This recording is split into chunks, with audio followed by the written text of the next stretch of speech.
স্বাগত news 24 global টাইমে। দর্শক, বিশ্বের নানা প্রান্তের খবর নিয়ে আপনাদের সাথে আছি আমি ফয়সাল মাহমুদ। দেখছিলেন সংবাদ শিরোনামগুলি। শুরুতেই ইরান ইসরায়েল সংঘাত প্রসঙ্গ।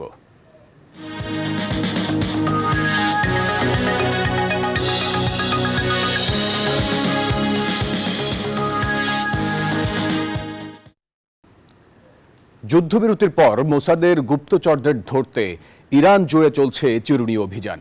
গুপ্তচর বৃত্তির অভিযোগে 700-রও বেশি মানুষকে গ্রেফতার করা হয়েছে। একই সঙ্গে মৃত্যুদণ্ড কার্যকর করা হয়েছে 3 জনের। এর মধ্যেই IAEA এর সাথে সহযোগিতা চুক্তি স্থগিতের পরিকল্পনা অনুমোদন করেছে ইরানের পার্লামেন্ট। যুদ্ধবিরতির পরও মধ্যপ্রাচ্যে নতুন করে উত্তেজনার আবহ। মোসাদের গোপন তৎপরতায় নড়েচড়ে বসেছে ইরান। গুপ্তচর শনাক্তে দেশ জুড়ে চলছে চিরুনি অভিযান।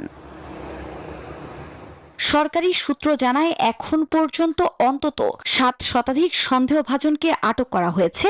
তাদের অনেকে গুরুত্বপূর্ণ সামরিক বা পারমাণবিক স্থাপনার তথ্য পাচার করেছিলেন বলে দাবি নিরাপত্তা বিভাগের। তাদের মধ্যে দোষী সাব্যস্ত হয় 3 জনের মৃত্যুদণ্ড কার্যকর করেছে দেশটি। এ নিয়ে গত 10 দিনে মোসাদ সংশ্লিষ্টতার অভিযোগে অন্তত 6 জনের মৃত্যুদণ্ড কার্যকর করল খামেনির দেশ। এদিকে ইরানের পরমাণু প্ল্যান্ট পর্যবেক্ষণে যাওয়ার ক্ষেত্রে সহযোগিতার জন্য তাদের প্রতি আহ্বান জানিয়েছে IAEA। তবে তা না করে উল্টো IAEA এর সঙ্গে চলমান সহযোগিতা চুক্তি স্থগিতের প্রস্তাব পাশ করেছে ইরানের পার্লামেন্ট। এই পদক্ষেপ আন্তর্জাতিক মহলে উদ্বেগের জন্ম দিয়েছে। বিশ্লেষকরা বলছেন IAEA এর চুক্তি স্থগিত হলে ইরানের পরমাণু কর্মসূচির ওপর আর কোনো বৈশ্বিক নজরদারি থাকবে না। আফরিন মৌ, নিউজ 24।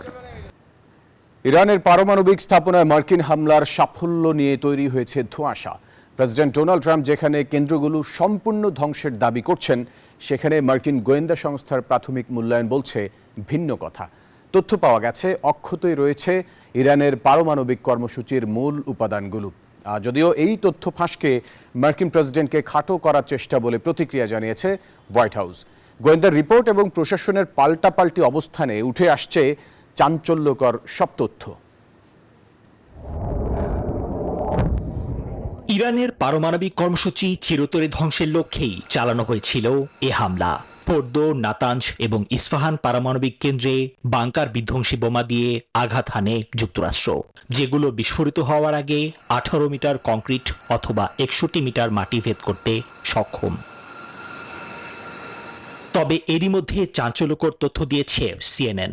মার্কিন ডিফেন্স ইন্টেলিজেন্স এজেন্সি ও সেন্ট্রাল কমান্ডের প্রাথমিক মূল্যায়ন বলছে, বাংকার বিধ্বংসী বোমা দিয়ে আঘাত হানার পরও ইরানের পারমাণবিক স্থাপনায় থাকা সেন্ট্রিফিউজগুলো অক্ষত। কার্যক্রম শুধুমাত্র কয়েক মাসের জন্য পিছিয়ে দেওয়া হয়েছে। তবে হোয়াইট হাউস এই গোয়েন্দা প্রতিবেদনকে ভিত্তিহীন ও মার্কিন প্রেসিডেন্ট ডোনাল্ড ট্রাম্পকে অপমান করার চেষ্টা বলে অভিহিত করেছে। ট্রুথ সোশ্যালে তীব্র সমালোচনা করেছেন প্রেসিডেন্ট। এই তথ্য ফাঁসকে রাষ্ট্রদ্রোহিতা আখ্যা দিয়েছেন ট্রাম্পের বিশেষ দূত স্টিভ উইটকফ। এদিকে 12 দিনের যুদ্ধ শেষে ইরান ও ইসরায়েল উভয়ই নিজেদের বিজয় দাবি করেছে। তেহরানে এই উপলক্ষে উদযাপন করছে ইরানিরা। ইরানের সাথে সংঘাতে ইসরায়েলের ঐতিহাসিক বিজয় প্রজন্মের পর প্রজন্ম ধরে থাকবে, এমনটাই মন্তব্য করেছেন ইসরায়েলি প্রধানমন্ত্রী বেনিয়ামিন নেতানিয়াহু। নিবির আমিন, নিউজ 24। মধ্যপ্রাচ্যের উত্তপ্ত পরিস্থিতির মধ্যেই নেদারল্যান্ডসে শুরু হয়েছে 2 দিনব্যাপী নেটো শীর্ষ সম্মেলন। মঙ্গলবার প্রথম দিনে প্রতিরক্ষা ব্যয় GDPর 5% উন্নীত করতে সম্মত হওয়ার পথে ইউরোপীয় মিত্ররা। তবে এই সম্মেলন সত্যিই ইউরোপের আত্মরক্ষার নতুন দিগন্ত উন্মোচন করতে পারবে, নাকি মার্কিন ইউরোপ সম্পর্কে আরও ফাটল ধরাবে, সেদিকেই এখন সবার নজর। ইরান ইসরায়েল সংঘাত থামলেও এখনো শান্ত হয়নি মধ্যপ্রাচ্য। সাথে ইউক্রেন রাশিয়া যুদ্ধ চোখ রাঙাচ্ছে গোটা বিশ্বকে। এমন বাস্তবতায় মঙ্গলবার নেদারল্যান্ডসের হেগে শুরু হয়েছে north Atlantic treaty organization NATO সম্মেলন। মার্কিন প্রভাব বলয়ে থাকা বিশ্বের 32টি দেশের এই জোটের এবারের সম্মেলনেও পড়েছে ইরান ইসরায়েল যুদ্ধের ছায়া। এবারের সম্মেলনের আয়োজক ডাচ রাজা। এ সম্মেলনের মূল আলোচনার বিষয় ছিল রাশিয়া ইউক্রেন যুদ্ধ ইরান ইসরায়েল সমস্যা এবং সদস্য রাষ্ট্রগুলোর প্রতিরক্ষা ব্যয় বৃদ্ধি। Your leadership on this has already produced. মার্কিন প্রেসিডেন্ট হিসেবে দ্বিতীয়বার ক্ষমতায় আসার পর এটাই ট্রাম্পের প্রথম ন্যাটো সম্মেলন। যোগ দিয়ে সদস্যদের জিডিপির 5% প্রতিরক্ষা ব্যয় বাড়ানোর প্রস্তাব দেন তিনি, যেখানে সম্মত হওয়ার পথে বেশিরভাগ সদস্য দেশ। তবে দ্বিমত পোষণ করেছে Spain. Russia to end its aggression against. এছাড়া সম্মেলনের আগে মার্কিন প্রেসিডেন্টের সঙ্গে বৈঠকে বসেন তুরস্কের প্রেসিডেন্ট রিসেপ তাইপ এরদোয়ান। আলোচনায় দুই দেশের জ্বালানি ও বিনিয়োগ সহ বিভিন্ন ক্ষেত্রে প্রচুর সম্ভাবনা রয়েছে বলে জানান দুই নেতা। এদিকে ইউক্রেনের প্রেসিডেন্ট ভলোদিমির জেলেনস্কি প্রথম দিনে মূল ন্যাটো অধিবেশনে সরাসরি জায়গা পাননি। তার সাক্ষাৎ হয়েছে শীর্ষ নেতাদের সঙ্গে। তবে দ্বিতীয় দিন দেখা করার কথা রয়েছে মার্কিন প্রেসিডেন্টের সঙ্গে। এবারের ন্যাটো সম্মেলনকে ইতিহাসের সবচেয়ে ব্যয়বহুল সম্মেলন বলা হচ্ছে। মাত্র 2 ঘন্টা 30 মিনিট স্থায়ী এ বৈঠকে খরচ হয়েছে 2145 কোটি 78 লাখ টাকা। এত বিপুল ব্যয় নিয়ে ইউরোপ জুড়ে চলছে তীব্র সমালোচনা। আফরিন মৌ, নিউজ 24। রুশ প্রেসিডেন্ট ভ্লাদিমির পুতিন মার্কিন প্রেসিডেন্ট ডোনাল্ড ট্রাম্পকে ফোন করে ইরান পরিস্থিতিতে সহায়তার প্রস্তাব দিয়েছিলেন, এমন তথ্য জানিয়েছেন ট্রাম্প নিজেই। মার্কিন সংবাদ মাধ্যম সিএনএন এক প্রতিবেদনে এই তথ্য জানায়। যদিও এই দাবির সত্যতা নিশ্চিত করতে রাশিয়ার পক্ষ থেকে এখনও কোনো প্রতিক্রিয়া পাওয়া যায়নি। ইরান ইসরায়েল সংঘাত বন্ধে রাশিয়ার প্রেসিডেন্ট ভ্লাদিমির পুতিন ট্রাম্পকে সহায়তার প্রস্তাব দিয়েছিলেন, কিন্তু তিনি নেননি। ন্যাটোর শীর্ষ সম্মেলনে যোগ দিতে যাওয়ার পথে সাংবাদিকদের সঙ্গে আলাপকালে এমনটাই জানিয়েছেন মার্কিন প্রেসিডেন্ট ডোনাল্ড ট্রাম্প। ট্রাম্প পুতিনের ফোনালাপের বিষয়টি তুলে ধরে বলেন, ইরানের ব্যাপারে কোনো সাহায্যের দরকার নেই। ইউক্রেন রাশিয়া যুদ্ধবিরতি নিয়ে একটি চুক্তি হতে যাচ্ছে নেটো সম্মেলনে। তবে ট্রাম্প রাশিয়ার সাথে সম্ভাব্য এই চুক্তি সম্পর্কে কোনো বিস্তারিত তথ্য দেননি। ইরান ইসরায়েল সংঘাত থামলেও এখনও শান্ত হয়নি মধ্যপ্রাচ্য। সাথে ইউক্রেন রাশিয়া যুদ্ধ চোখ রাঙাচ্ছে গোটা বিশ্বকে। এমন বাস্তবতায় মঙ্গলবার নেদারল্যান্ডসের হেগে শুরু হয়েছে north Atlantic treaty organization NATO সম্মেলন। মার্কিন প্রভাব বলয়ে থাকা বিশ্বের 32টি দেশের এই জোটের এবারের সম্মেলনেও পড়েছে ইরান ইসরায়েল যুদ্ধের ছায়া। এবারের সম্মেলনের আয়োজক ডাচ রাজা। এ সম্মেলনের মূল আলোচনার বিষয় ছিল রাশিয়া ইউক্রেন যুদ্ধ, ইরান ইসরায়েল সমস্যা এবং সদস্য রাষ্ট্রগুলোর প্রতিরক্ষা ব্যয় বৃদ্ধি। Your leadership on this has already produced. মার্কিন প্রেসিডেন্ট হিসেবে দ্বিতীয়বার ক্ষমতায় আসার পর এটাই ট্রাম্পের প্রথম ন্যাটো সম্মেলন। যোগ দিয়ে সদস্যদের জিডিপির 5% প্রতিরক্ষা ব্যয় বাড়ানোর প্রস্তাব দেন তিনি, যেখানে সম্মত হওয়ার পথে বেশিরভাগ সদস্য দেশ। তবে দ্বিমত পোষণ করেছে Spain. Russia to end its aggression against. এছাড়া সম্মেলনের আগে মার্কিন প্রেসিডেন্টের সঙ্গে বৈঠকে বসেন তুরস্কের প্রেসিডেন্ট রিসেপ তাইপ এরদোয়ান। আলোচনায় দুই দেশের জ্বালানি ও বিনিয়োগ সহ বিভিন্ন ক্ষেত্রে প্রচুর সম্ভাবনা রয়েছে বলে জানান দুই নেতা। এদিকে ইউক্রেনের প্রেসিডেন্ট ভলোদিমির জেলেনস্কির প্রথম দিনে মূল ন্যাটো অধিবেশনে সরাসরি জায়গা পাননি। তার সাক্ষাৎ হয়েছে শীর্ষ নেতাদের সঙ্গে। তবে দ্বিতীয় দিন দেখা করার কথা রয়েছে মার্কিন প্রেসিডেন্টের সঙ্গে।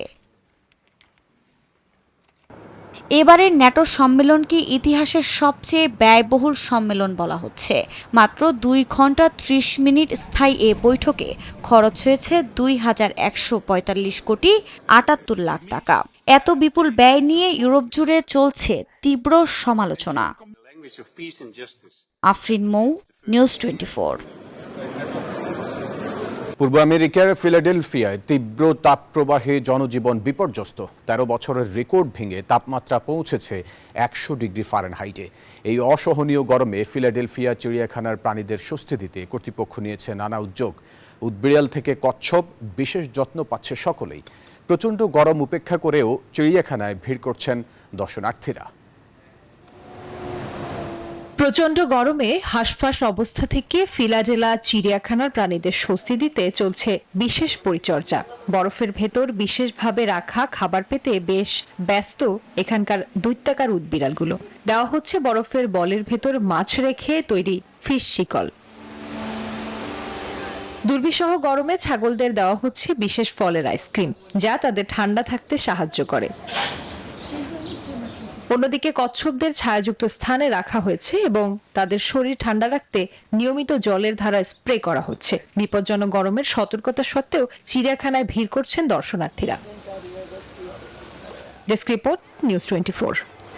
ডেনমার্কের বিলুন্ডের লেগোল্যান্ডে সোমবার ফেমান বেল্ট টানেল নির্মাণ নিয়ে সূচনা হলো এক নতুন প্রদর্শনীর। 18 কিলোমিটার দীর্ঘ এই টানেল যুক্ত করবে ডেনমার্ক ও জার্মানিকে। প্রদর্শনীতে লেগো মডেলে ফুটিয়ে তোলা হয়েছে নির্মাণস্থলের খুঁটিনাটি, ব্যবহৃত যন্ত্রপাতি এবং কর্মীদের। বাল্টিক সাগরের নিচে তৈরি হওয়া এই বিশেষ সুড়ঙ্গের নির্মাণ কৌশলও তুলে ধরা হয়েছে এই আয়োজনে। বিলুন্ডের লেগোল্যান্ডে সোমবার উন্মোচিত হল এক অভিনব প্রদর্শনী, যেখানে তুলে ধরা হয়েছে ফেমান বেল্ট টানেলের নির্মাণযজ্ঞ। 18 কিলোমিটার দীর্ঘ এই টানেল জলপথের নিচে জুড়বে ডেনমার্ক ও জার্মানিকে। এই বিশেষ প্রদর্শনীতে লেগো দিয়ে নিপুণভাবে তৈরি করা হয়েছে নির্মাণস্থলের যন্ত্রপাতি, জাহাজ এবং কর্মীদের জীবন্ত মডেল। প্রায় 20 জন মডেল নির্মাতার দীর্ঘ পরিশ্রমে তৈরি হয়েছে এটি। বাল্টিক সাগরের তলদেশে এই সুড়ঙ্গ ডেনমার্কের লোল্যান্ড দ্বীপকে জার্মানির ফেমান দ্বীপের সঙ্গে যুক্ত করবে। এটি ইমার্স টানেল পদ্ধতিতে নির্মিত হচ্ছে, যেখানে কংক্রিটের বিশাল অংশস্থলে তৈরি করে সমুদ্রে স্থাপন করা হয়। নিবির আমিন, নিউজ 24। দর্শক, এই ছিল নিউজ 24 সংবাদের। সন্ধ্যা 7টায় নিউজ 24 সংবাদ দেখার আমন্ত্রণ রইল। এতক্ষণ সাথে থাকার জন্য ধন্যবাদ সবাইকে।